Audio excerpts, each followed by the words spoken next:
Hello, these are going to be a series of clips that are all about the Jewish life cycle. And what we're going to do is start with birth.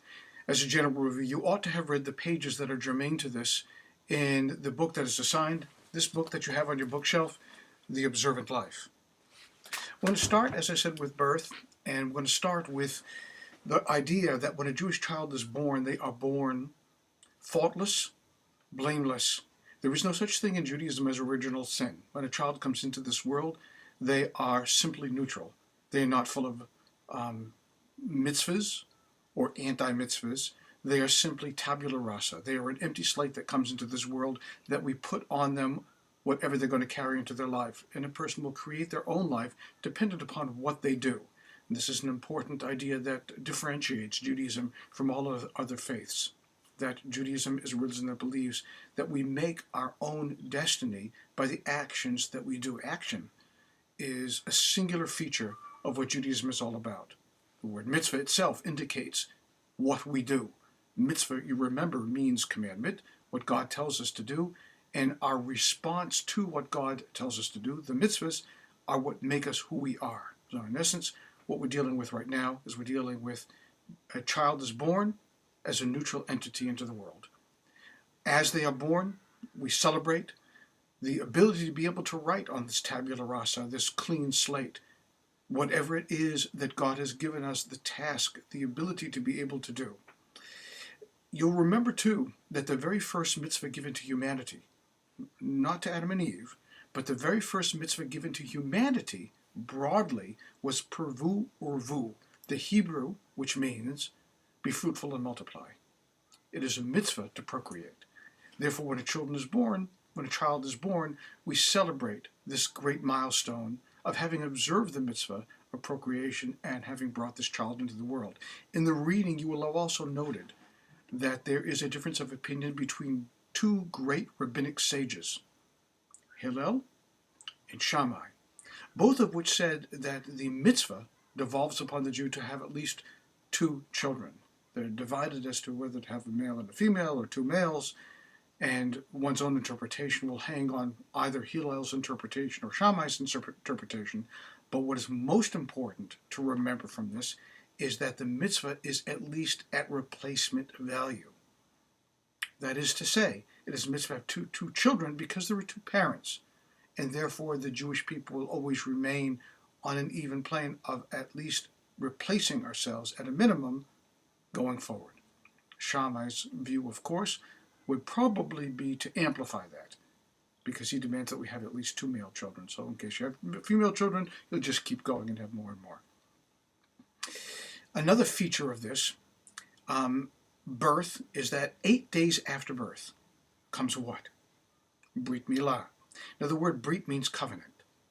And this only happens to a boy baby where the ritual circumcision is done. Sometimes it is called a bris or brit. It's the same word. Ashkenazic pronunciation is bris. Sephardic pronunciation is brit. But the full word, the full term, is Brit Milah, the covenant of circumcision. This is done on the 8th day after birth.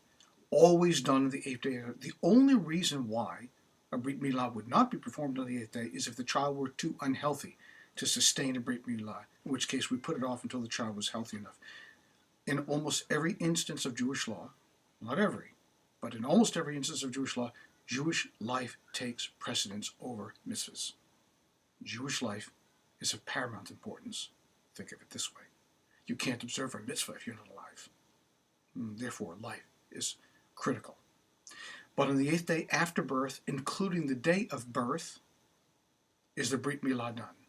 Now, how do you compute that? Well, if you count the day of the birth, if a child is born on Sunday, what day is the Brit Milah done on?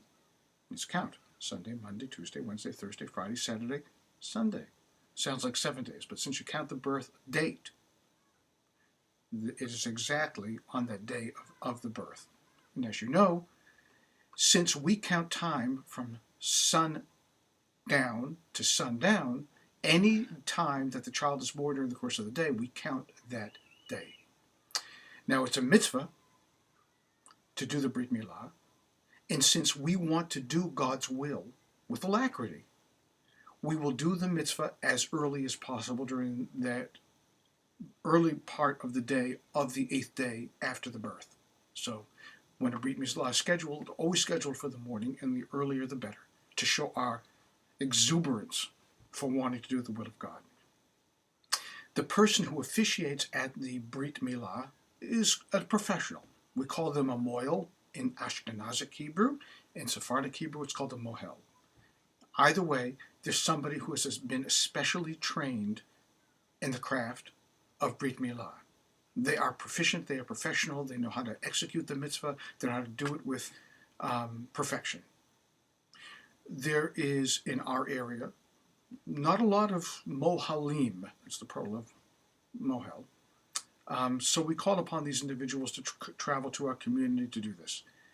In all events, a Brit Milah is always done by somebody who is Jewish, because only somebody who's Jewish can say the blessing.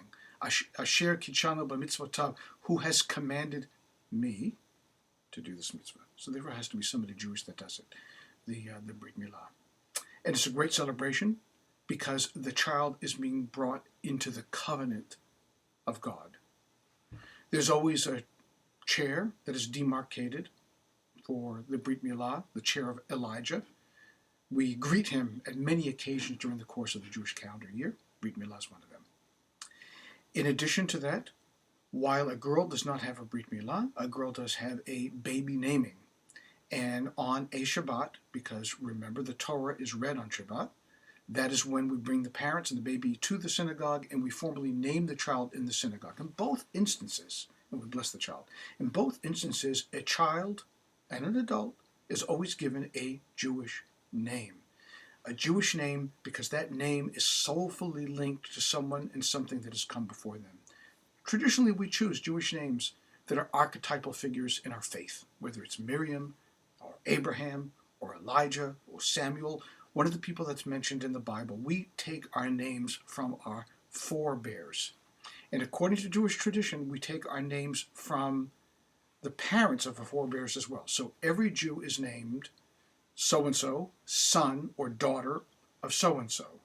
That's the traditional Jewish name. And that's how every Jew is called for an aliyah, to the Torah for a blessing. So-and-so, the son of so-and-so. Elijah, the son of Samuel. Miriam, the daughter of Abraham. When a person converts to Judaism, they are always the son or daughter of Abraham and Sarah. Abraham and Sarah, that original Jews, the first Jews of our faith.